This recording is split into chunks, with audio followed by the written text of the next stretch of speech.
Tersisa 6 bulan jelang Pilpres, Baca Pres Anies Baswedan masih menutup rapat nama bakal pendampingnya. Ia pun didesak segera umumkan. Benarkah nama Ketua Umum Demokrat AHY sebagai bakal cawapres Anies masih belum disepakati? Jika AHY tak terpilih, masih adakah jalan bagi Anies berlayar menuju Pilpres 2024? Saya akan mencari jawabnya.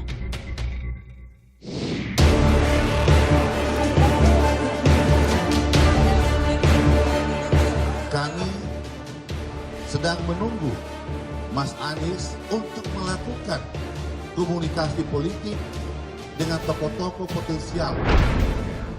Kalau capres sebelum mengumumkan cawapres, publik ini masih menganggap belum ada kepastian. The sooner the better. Harapan kami Juli atau Agustus ini.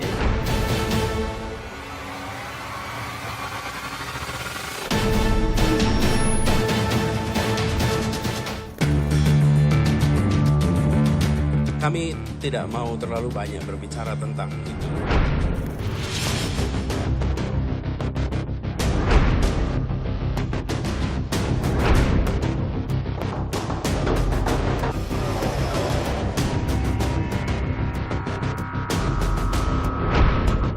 Jadi, Mas AHY jadi cawapres. Hanya Tuhan yang tahu. Bagaimana Anda sendiri melihat nama-nama yang muncul belakangan, misalnya Kofifa, Yeni Wahid? Bagaimanapun, Mas Anies sebagai capres nanti yang milih kan rakyat, bukan partai politik, bukan elit politik.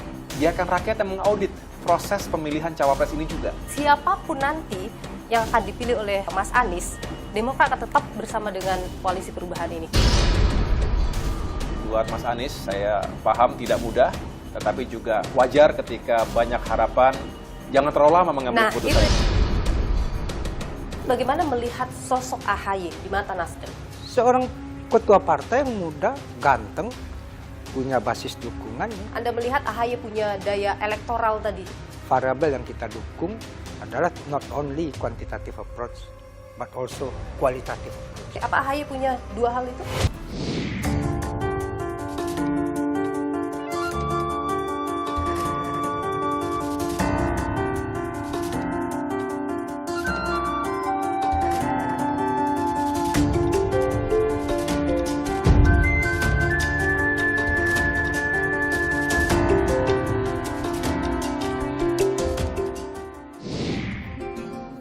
Selamat pagi.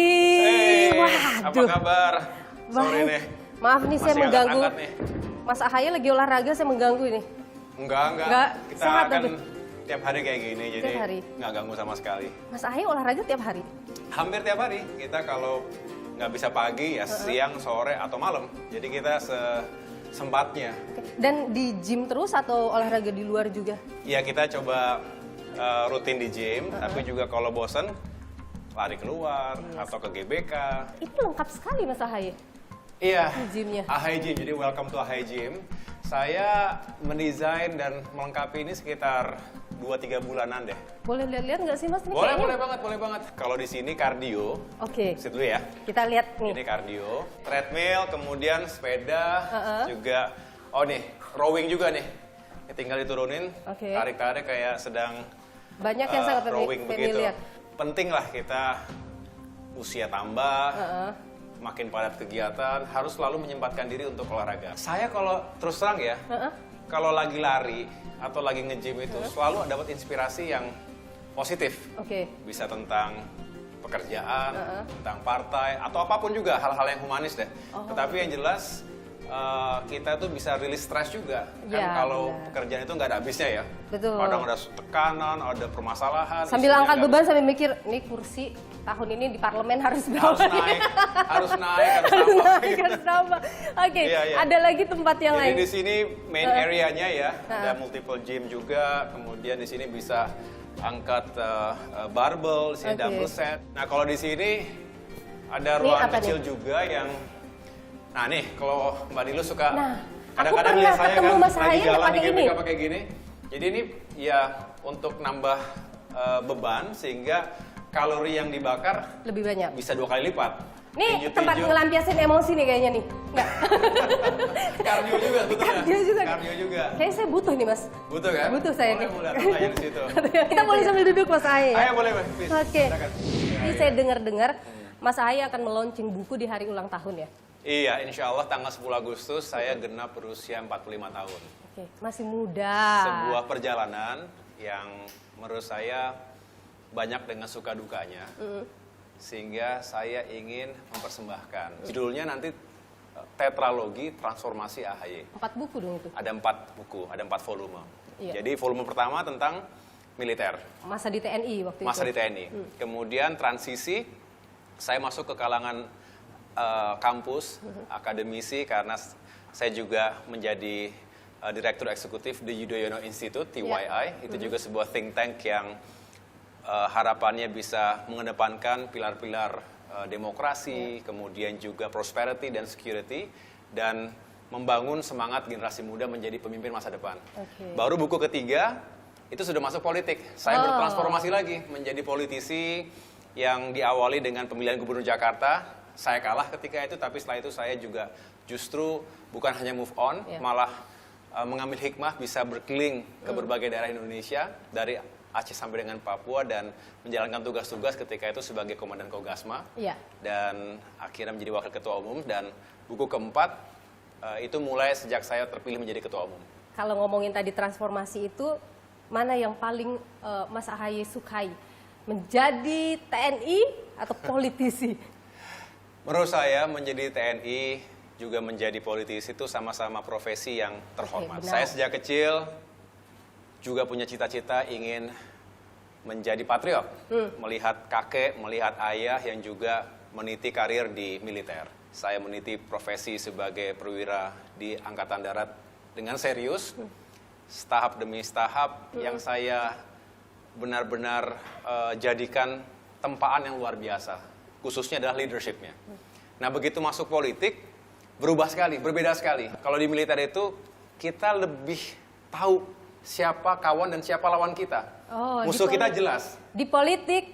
Nah, di politik, hari ini bisa jadi kawan, besok jadi lawan, besok jadi kawan lagi. Oke, curhat nih kayaknya Mas Ahaye nih. Jadi luar biasa dinamikanya ya, dan saya nikmati juga selama 3 tahun terakhir ini, bahkan sebelumnya 5 tahun terakhir ini bisa dikatakan demikian, saya benar-benar berusaha untuk memahami karakteristik masyarakat Indonesia dengan berbagai isunya. Saya harus datang langsung, mendengarkan langsung, sehingga ada percepatan, ada akselerasi, sehingga benar-benar lebih peka dengan situasi di Indonesia saat ini, khususnya isu-isu rakyat. Yang paling sering disampaikan apa tuh Mas, keluhan masyarakat itu? Secara umum masyarakat kita tuh sebetulnya sederhana, tidak berharap yang muluk-muluk. Mereka ingin kehidupannya lebih baik dari hari ke hari.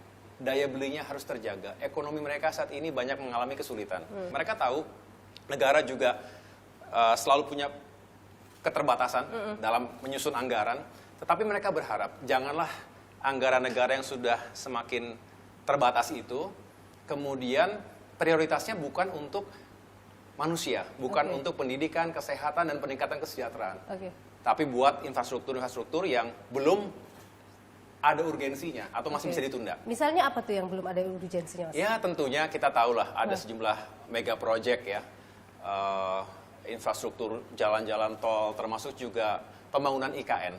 Itu kan juga masih bisa kita pertimbangkan apakah harus benar-benar segera atau kita tidak mengubur semangatnya, tetapi justru kita lebih meletakkan pada kondisi real hari ini. Ketika finansial kita ataupun kondisi fiskal kita terbatas, harusnya sekali lagi negara, pemerintah lebih memprioritaskan pada kebutuhan aspek masyarakat, kesejahteraan masyarakat, mengurangi kemiskinan. Mas Ahaye sering ketemu masyarakat, kayaknya sudah sangat siap untuk jadi cawapres ya. Tuh, soalnya nama Mas Ahaye itu selalu muncul dalam survei, selalu disebut-sebut sebagai bakal cawapres. Ya, saya merasa terhormat kalau ada yang mengharapkan atau menyampaikan aspirasinya seperti itu. Dan itu juga saya harus mengatakan yang diperjuangkan oleh para kader Demokrat hari ini. Saya sendiri hanya ingin terus mempersiapkan diri, Mbak Nilu. Mudah-mudahan ada jalan dan kita ingin menjemput takdir itu. Nanti kita mau obrolin ini lebih panjang lagi nih soal cawapres. Iya, Karena iya, kalau iya, intinya iya. menang, apakah kemenangan itu Anies AHY atau seperti apa? Tapi kita boleh perbincangan di DPP nggak? Karena Boleh, saya boleh, mau boleh. berkunjung ke DPP dan Iya. Mas AHY juga hari ini agenda ada di DPP juga Iya, ya? ada di DPP, tapi juga nanti ada di tempat yang lain. Tapi nanti kita ngobrol-ngobrol lagi deh, lebih serius, lagi seru lagi dan Lebih seru lagi. banyak hal yang bisa kita bedah bersama. Mas AHY mau lanjut dulu, Boleh, sambil boleh. nanti kita siap-siap juga untuk ke DPP ya? Iya, iya. Oke, Kita ketemu baik. sana ya. Kita ketemu di DPP nanti. Thank you, makasih. Bagaimana Anda sendiri melihat nama-nama yang muncul belakangan disebut-sebut sebagai pendamping atau disanding-sandingkan lah begitu dengan Mas Anies? Kan ada beberapa nama ya, misalnya Kofifa, ada Yeni Wahid.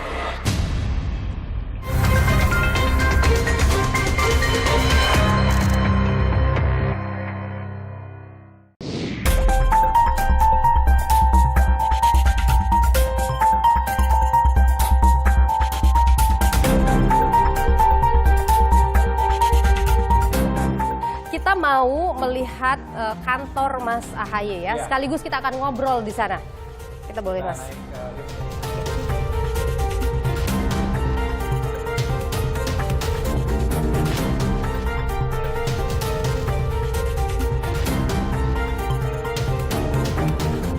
Ini ruang biru. Boleh. Ruang biru itu biasanya untuk menerima tamu atau delegasi yang lebih formal dari berbagai kalangan, tentunya bukan hanya urusan politik, termasuk NGO, lembaga-lembaga masyarakat yang ingin menyampaikan aspirasinya. Jadi, Nah, ini situation room. Iya, situation room ini memang saya desain untuk mengambil keputusan. Oke. Kalau ada isu-isu yang membutuhkan kecepatan penanganan, ada krisis, jadi katakan demikian, waktu menghadapi KLB ketika Iya, itu iya, ya, oleh KSP Muldoko dan Di mereka sini yang ingin keputusan merampas diambil. Partai Demokrat, cukup banyak keputusan saya ambil di sini. Oke. Di sini Ini semacam living room-nya, kalau saya menerima jajaran pengurus yang sifatnya terbatas, termasuk juga para pemimpin Demokrat di daerah, saya terima secara santai di sini sambil ngopi-ngopi. Ya, nah ruangannya sekarang inilah ruangan saya, ruangan kerja. Wah, ini foto-foto Mas AHY Nah. kala masih di TNI ya Mas ya? Itu yang saya bilang Mbak Niluh, transformasi bisa terlihat juga dari foto-foto Iya, dan benar. ini rekam jejak ya. Bagaimana saya meniti karir dari bawah, dari Letnan 2, Letnan 1, Kapten, sampai dengan terakhir menjadi Komandan Batalion, penugasan dalam dan luar negeri, termasuk pendidikan, dari Akademi Militer sebetulnya. Itu Akademi dia. Militer. Wah, itu masih sangat muda sekali di situ ya. Medali-medali? Iya, ini medali Adi Makayasa yang itu. Oke. Lulusan Mas terbaik AHY, ya. Akademi Militer tahun 2000, termasuk pedang Trisakti Wiratamanya. Kalau itu lulusan terbaik SMA Taruna Nusantara dari Magelang juga. Kalau ini waktu kuliah ya, ini Ya. di Nanyang University, Singapura, ini di Harvard. Harvard, di Kennedy School of Government, terakhir di Webster University. Luar biasa. Iya. Kita boleh sambil duduk ngobrol ya Ayo, Mas ya? kita duduk. Nah, jadi Mas AHY jadi cawapres. Hanya Tuhan yang tahu. Cawapresnya siapa dulu nih? Anies atau Ganjar? Karena kan Mas AHY sempat satu bertemu dengan Mbak Puan. Setelah bertemu Mbak Puan, nama Mas AHY disebut sebagai salah satu kandidat calon wapres Ganjar. Saya merasa terhormat pertama-tama tentunya kalau ada yang memperhitungkan, mempertimbangkan, termasuk juga tentunya dari Mbak Puan Maharani ketika itu atas nama PDIP. Inilah yang sehat ketika demokrasi diberikan jalannya. Yang tidak sehat ketika harus dipaksakan. Oke. Hanya si A atau si B yang boleh, yang lain jangan. Tapi Mas Anies sendiri mengajak Anda berdiskusi soal nama bakal cawapresnya. Tentu kita berdiskusi, berdialog. Baik dilakukan secara bersama-sama 3 partai dengan capres kita maupun perorangan ataupun secara terpisah. Saya sendiri memiliki komunikasi yang sangat baik dengan Mas Anies, bisa diskusi setiap saat, kapanpun, bisa di rumah beliau, bisa di tempat ngopi. Kadang-kadang malah Mas Anies datang ke rumah saya. Oke. Nah tentunya ya adalah obrolan-obrolan itu. Tapi sekali lagi saya nggak ingin masuk terlalu jauh ke sana, karena kami sudah sepakat asalkan pada saatnya bisa dijelaskan dengan rasional, dengan baik kepada semua. Terkait pilihannya itu. Terkait pilihannya. Bagaimana Anda sendiri melihat nama-nama yang muncul belakangan disebut-sebut sebagai pendamping atau disanding-sandingkan lah begitu dengan Mas Anies? Kan ada beberapa nama ya, misalnya Khofifah, ada Yeni Wahid. Saya kenal baik dengan semuanya. Saya pikir beliau-beliau itu adalah tokoh-tokoh, figur-figur yang juga memiliki kapasitas dan juga pengalaman yang baik. Tetapi sekali lagi saya tidak ingin terlalu berkomentar jauh karena saya juga mengembalikan sebetulnya itu kepada Mas Anies sebagai capres kita. Dan Demokrat berada dalam posisi siapapun nanti yang akan dipilih oleh Mas Anies, Demokrat akan tetap bersama dengan koalisi perubahan ini. Itu tadi, kalau kita bisa mendengarkan penjelasannya, misalnya si A karena kriteria 1 oke, 2, 3, 4, 5 plus 0 tadi oke semuanya, siapapun itu orangnya. Monggo. Artinya kita satu frekuensi dan satu energi dan visi yang sama. Tapi kalau ada yang mengatakan pokoknya harus si A, pokoknya jangan si B, tanpa alasan yang jelas. Nah, itu yang kita pertanyakan. Ada yang melakukan seperti itu di tengah koalisi perubahan, Mas? Ya, kita tahulah bahwa di sana-sini ada saja wacana-wacana seperti itu. Tapi ini wajar. Saya merasa bukan sesuatu yang sangat buruk, karena dalam politik ya begitu. Tetapi saya masih berharap dan memiliki optimisme pada akhirnya ketiga partai dalam koalisi perubahan ini punya tujuan yang sama. Kita ingin sukses besar, dan tentunya sukses bersama. Tapi Demokrat, kalau kita bicara secara keseluruhan itu mendorong Anda yang mendampingi Anies Baswedan. Saya pikir sesuatu yang sangat wajar dan rasional. Para kader juga melihat peluang. Dan itu juga terbaca sebetulnya, Mbak Niluh juga pasti mengikuti survei-survei. Kompas sendiri punya Litbang Kompas, yang artinya juga bisa secara rasional menghadirkan simulasi-simulasi, dan itu memperkuat aspirasi dari kader Demokrat, sehingga ketika di sana-sini ada yang mengatakan ya AHY juga pantas untuk diperhitungkan dan lain sebagainya, menurut saya itu sesuatu yang komentar yang rasional, komentar yang juga terukur. Bagaimanapun Mas Anies sebagai capres nanti yang milih kan rakyat, bukan partai politik, bukan elit politik. Jadi biarkan rakyat yang mengaudit proses pemilihan cawapres ini juga. Karena pada akhirnya harus memenangkan suara rakyat. Disinilah akan menjadi tantangan tersendiri buat Mas Anies. Saya paham tidak mudah, kompleks, dan harus benar-benar secara matang mengambil keputusan itu. Tetapi juga wajar ketika banyak harapan, jangan terlalu lama mengambil keputusan ini. Nah, itu yang ingin saya tanyakan juga. Iya. Demokrat kan inginnya cepat-cepat. Kenapa, Mas AHY? Apa yang dikhawatirkan oleh Demokrat? Bukan hanya Demokrat, tapi Demokrat benar berharap tidak ada waktu yang tersia-sia. Saya hampir setiap hari, Mbak Niluh, menerima berbagai kalangan dari berbagai daerah yang bertanya sekaligus mendesak, Mas AHY harus segera sampaikan kepada koalisi perubahan, kepada capres kita agar segera dideklarasikan secara formal. Kami semua menunggu. Kami semua sudah siap. Dan Mas Anies sangat meyakini sebetulnya bahwa waktu itu sangat berharga. Kalau secara formal, KPU menetapkan hanya 2,5 bulan, kurang lebih masa kampanye. Jadi untuk menyambangi 38 provinsi, 514 kabupaten kota, 200 juta lebih pemilih kita nanti, tidak mungkin bisa dilakukan dengan waktu yang sangat sempit. Terlalu bahaya kita berasumsi bahwa masyarakat itu sudah memahami agenda perubahan kita. Karena saat ini juga banyak sekali hoax, black campaign yang berkembang bahwa perubahan itu dimaknai sebagai mengubah tata negara yang sudah baku, yang harusnya dipertahankan. Itu tidak benar?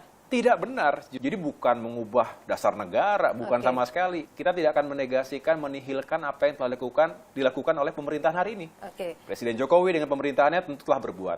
Tapi kami juga punya hak mengatakan ada sejumlah permasalahan fundamental negara hari ini yang harus dicarikan solusinya, harus diubah dan diperbaiki.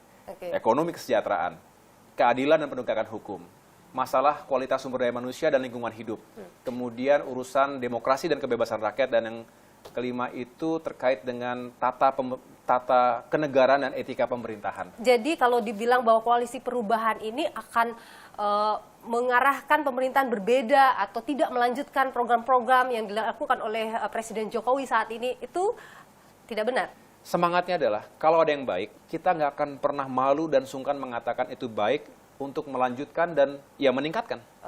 Tapi kita juga harus jujur, bangsa kita harus jujur, ada sejumlah permasalahan fundamental yang harus segera diperbaiki. Mas Ahaye, saya kemarin habis dari luar kota, keluar bandara, lihat ada baliho Mas Ahaye dengan Mas Anies. Pun di mana-mana kita melihat seperti itu. Itu apa sih maknanya, Mas? Maknanya adalah itu sebuah ekspresi Oke. harapan dari kader Demokrat dan juga banyak kalangan masyarakat lainnya bahwa kalau koalisi perubahan ini benar-benar bisa berlayar dan pemimpin perubahannya benar-benar mampu membawa kemenangan, maka struktur dan kader Partai Demokrat termasuk calon-calon anggota legislatif didukung oleh simpatisan, simpul-simpul relawan, gerakan-gerakan rakyat di bawah itu siap bersama-sama untuk mengusung perubahan tadi. Apakah itu salah satu juga bentuk tadi mendesak Mas Anies, ayo dong segera diumumkan?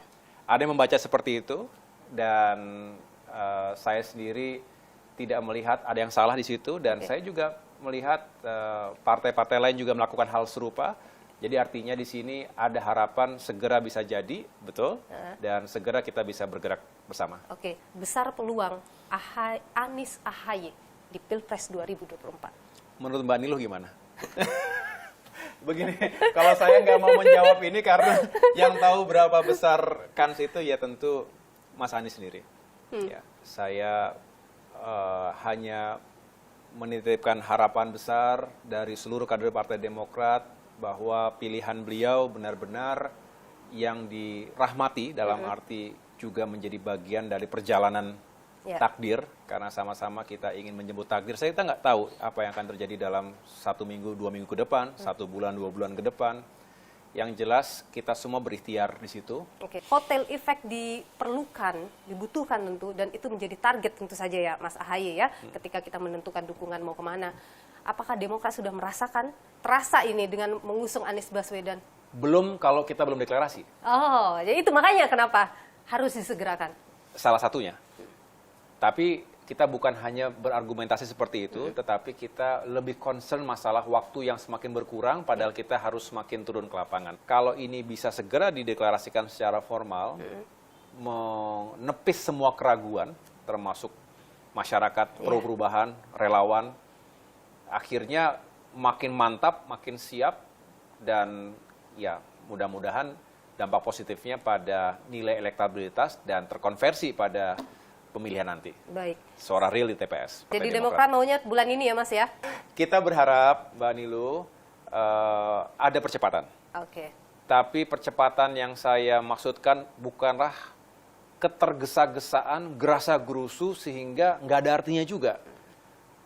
Itu kan hanya masalah waktu, momentum. Tetapi juga jangan sampai, kalau gitu nggak perlu cepat-cepat. Ya bukan begitu juga. Kita ingin segera, tapi segera itu benar-benar decisive, benar-benar sebuah momentum yang begitu kita ambil, maka itu akan menjadi ledakan dan sekaligus menjadi gelombang besar bagi perubahan di Indonesia. Hitungannya harus matang. Harus matang. Baik.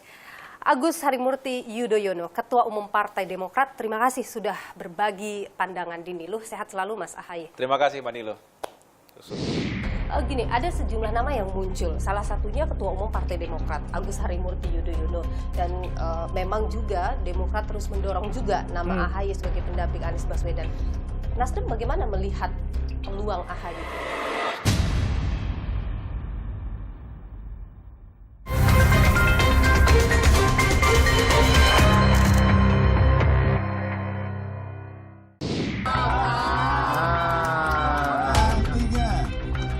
Kalau Ahaye nggak jadi cawapres, gimana Demokrat? Dibalik, kalau Mas Anies menetapkan Mas Ahaye sebagai cawapres, apakah ada yang ingin pergi? Calon wakil presiden sebaiknya segera diumumkan. The sooner the better. Kami sedang menunggu Mas Anies untuk melakukan komunikasi politik dengan tokoh-tokoh potensial.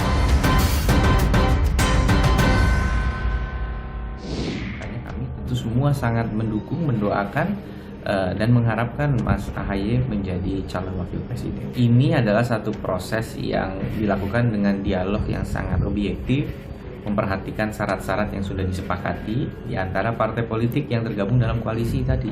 Jadi kami di DPD tentunya juga fokus bagaimana tentunya menjalankan istilahnya ikhtiar untuk semakin dekat dengan masyarakat.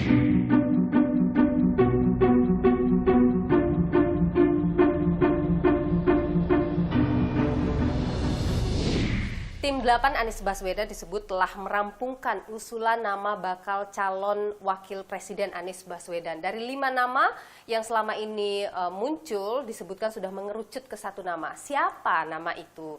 Kapan akan diumumkan? Bagaimana pula Nasdem melihat peluang dari Ketua Umum Partai Demokrat AHY untuk menjadi pendamping Anies Baswedan di Pilpres 2024 nanti? Kita berbincangkan hal ini bersama dengan saya sudah hadir Willy Aditya yang merupakan Ketua DPP Nasdem, juga adalah tim 8 Anies Baswedan. Bung Willy, terima kasih sudah bersama Niluh. Sama-sama Niluh. Jadi sudah mengerucut 1 nama ya? Sudah sebulan lebih itu.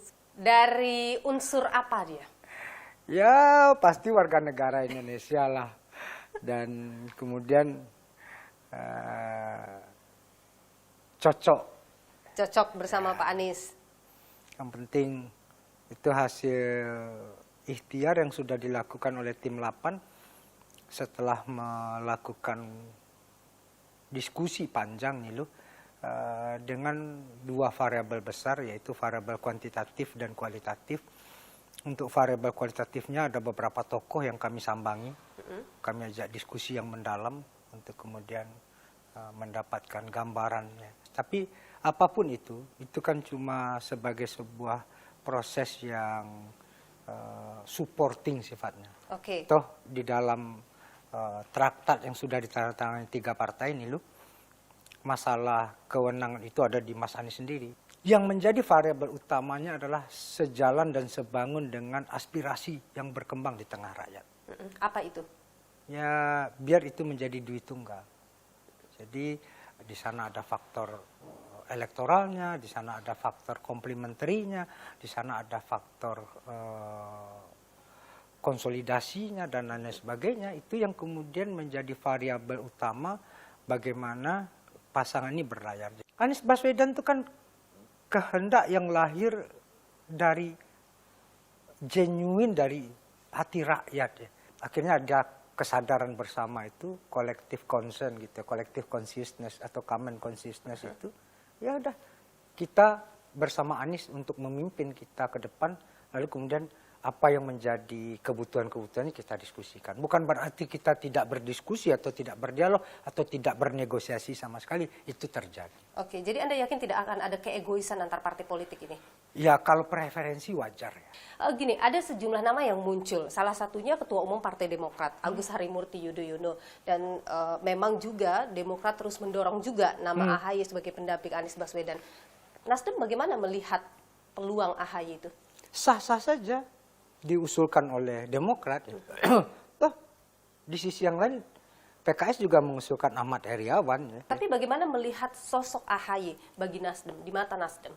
AHY seorang ketua partai yang muda, ya ganteng, punya basis dukungan dan ya ada di dalam koalisi. Anda melihat AHY punya daya elektoral tadi? Ya kita kalau elektoral kan basisnya survei ya. Itu. Tapi variabel yang kita dukung adalah not only quantitative approach, but also qualitative approach. Oke, apa AHY punya 2 hal itu? Ya, saya tidak dalam kapasitas untuk menilai ya. Tapi teman-teman bisa lihat. Oke. Ya. Sebutlah sejumlah nama lain yang diucapkan juga oleh kader Partai Nasdem ya. Sebut ada penyebutan nama Khofifah misalnya, penyebutan nama Yeni Wahid. Itu apa sih? Tanda apa sih itu? Ya saya pikir itu sebagai sebuah opini, sebagai sebuah aspirasi sah ya. Wajar aja, tapi kan secara kelembagaan Nasdem seperti yang apa disampaikan oleh Pak Surya Paloh ya. Kalau kita Anies ingin terbang tinggi seperti burung yang terbang lepas ke angkasa itu, jangan kita bebani dia atau kita ikat kaki atau sayapnya dengan batu. Oke. Biar dia kemudian memiliki leluasan untuk memilih itu. Oke, jadi suara-suara yang muncul sampai ada yang menyebut-nyebut nama itu hanya suara perorangan, bukan suara Nasdem, bukan partai yang bicara. Nih loh, hidup ini kalau nggak ada gimmick, nggak seru juga. Jadi itu gimmick gitu. ya? Ya kadang-kadang kalau kita makan nasi, kalau nggak ada sambal, nggak ada garamnya, nggak ada asamnya ya, tawar ini gitu ya. Jadi itu bukan suara Partai Nasdem.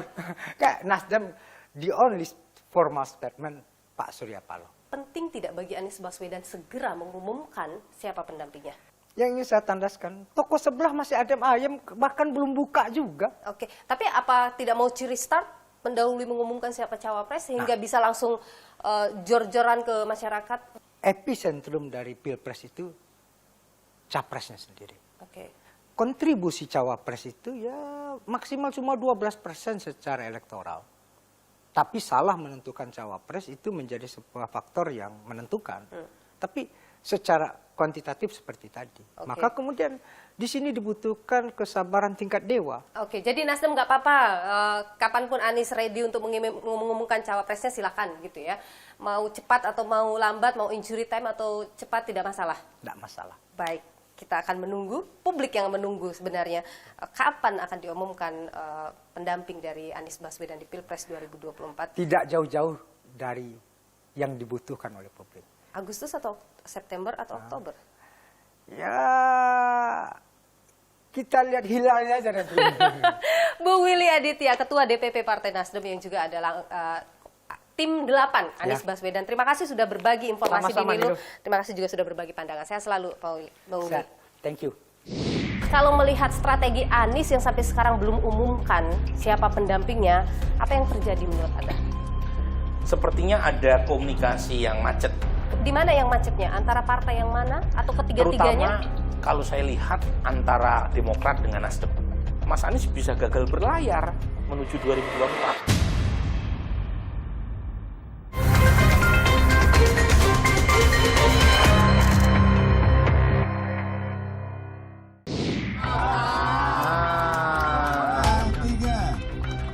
Kalau AHY nggak jadi cawapres, gimana Demokrat? Dibalik, kalau Mas Anies menetapkan Mas AHY sebagai cawapres, apakah ada yang ingin pergi? Calon wakil presiden sebaiknya segera diumumkan. The sooner the better.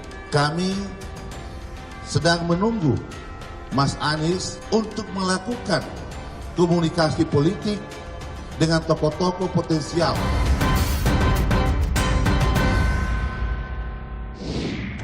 Ya, sangat mendorong, sangat mengharapkan, dikarenakan kita sendiri dari DPD Jawa Barat melihat sosok AHY adalah sosok yang menjanjikan, memiliki perspektif untuk ke depan menjadi pemimpin bangsa yang baik dan bijaksana.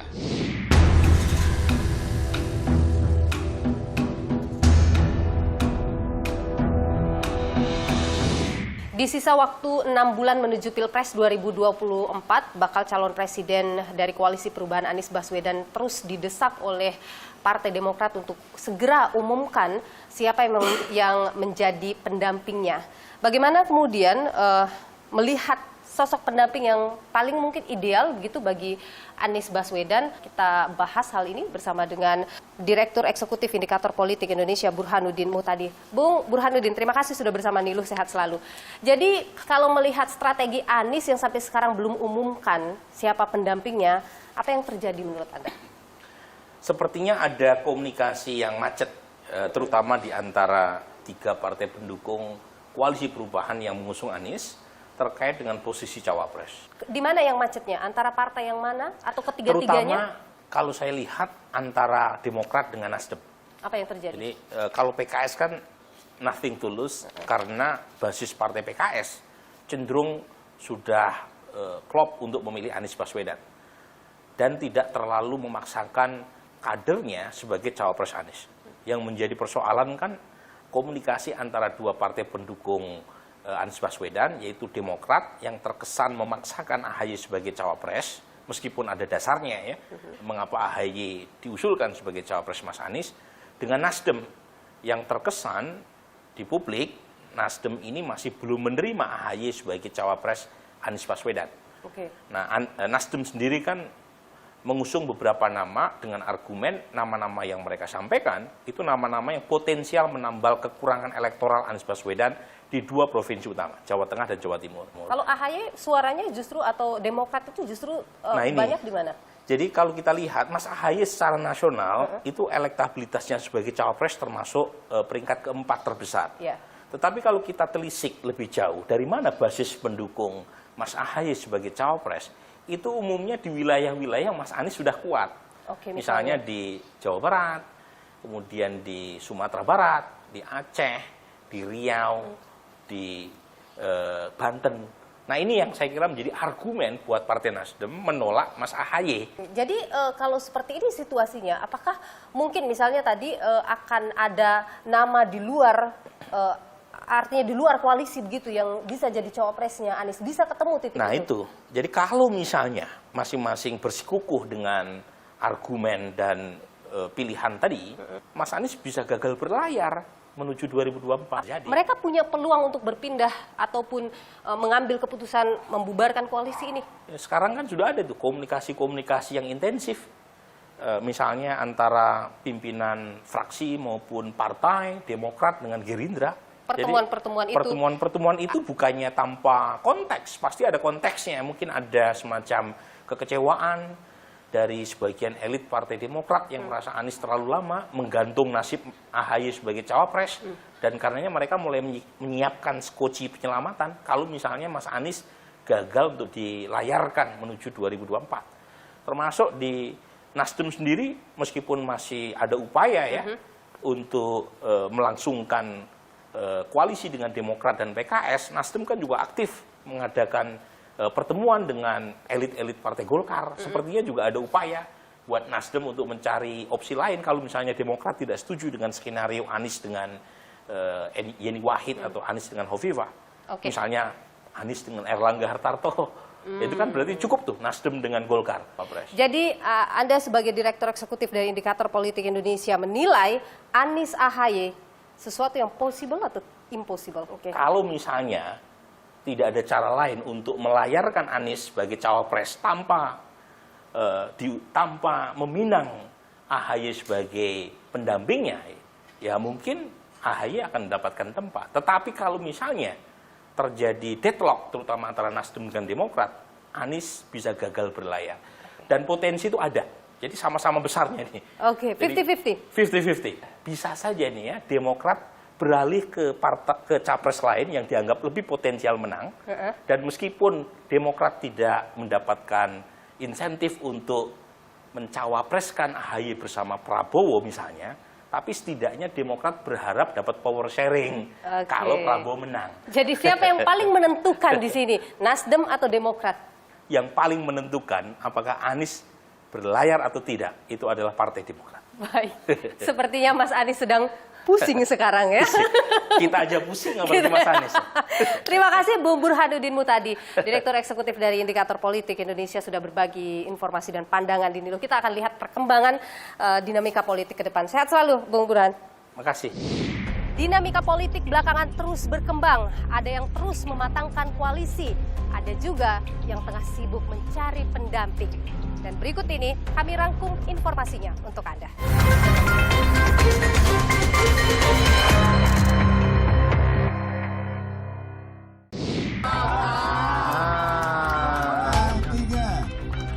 Kalau Ahaye jadi cawapres, gimana Demokrat?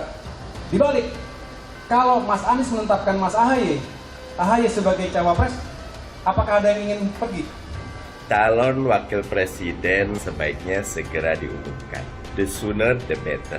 Kami sedang menunggu Mas Anies untuk melakukan komunikasi politik dengan tokoh-tokoh potensial.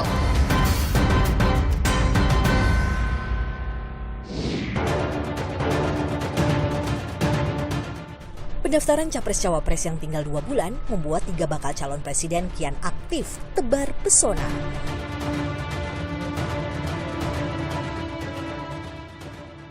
Baca pres dari Koalisi Kebangkitan Indonesia Raya, Prabowo Subianto, bertemu dengan influencers di kantor Kementerian Pertahanan.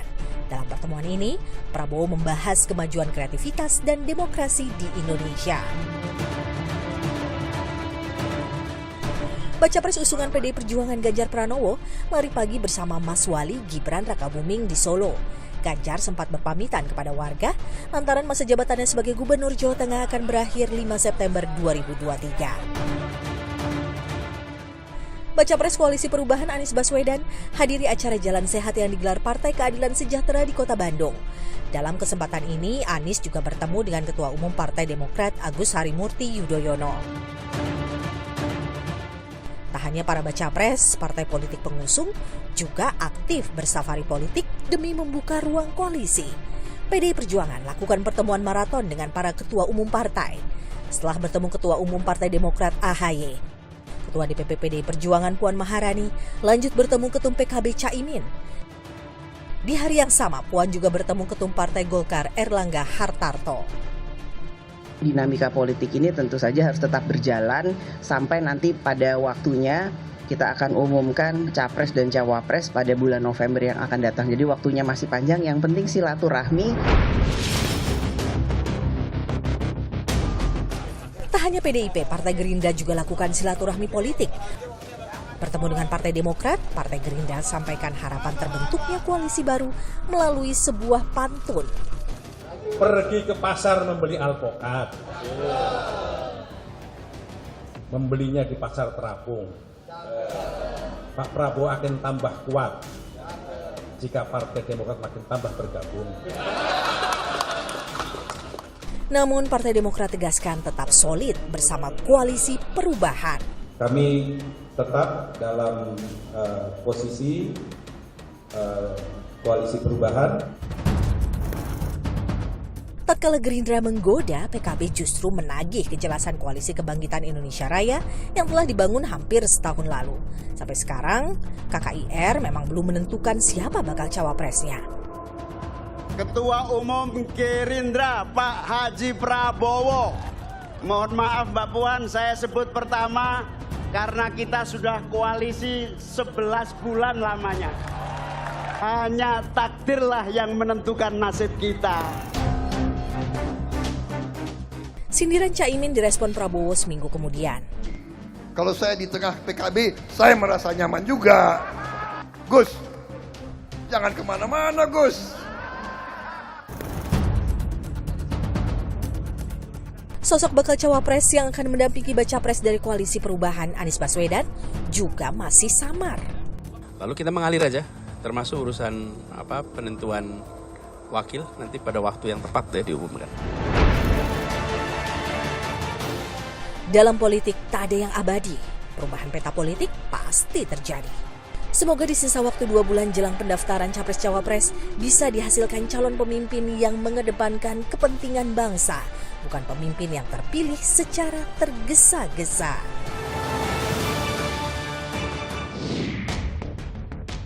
Menentukan sosok pendamping dalam pemilihan presiden tentu harus dengan hitung-hitungan matang secara politik. Namun, hendaknya tak mengesampingkan kepentingan rakyat dan asas demokrasi. Karena rakyatlah sang pemilik suara. Ikuti terus perkembangan informasi pemilu hanya di Kompas TV, independen, terpercaya. Saya Niluh Puspa, sampai jumpa.